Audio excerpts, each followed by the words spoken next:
Pressing it. A canary named Chirp laid 3 eggs.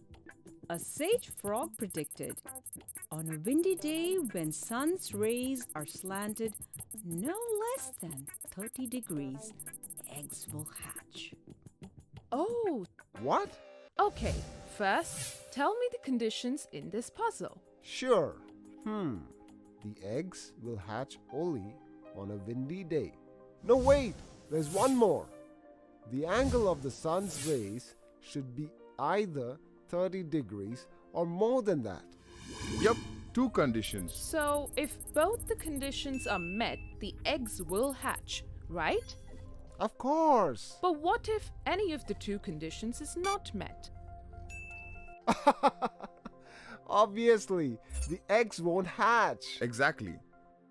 If both the conditions are met, our program will give us the output as true, else as false.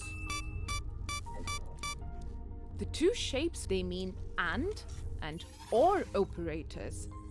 Using them, we can compare 2 values. Like for this and operators, if the condition is met, it gives the result as true, else false. Oh, okay. So we can use the AND operator here. Will you? Sure, the day must be windy.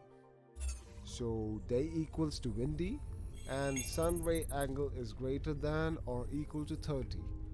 Now, the shape.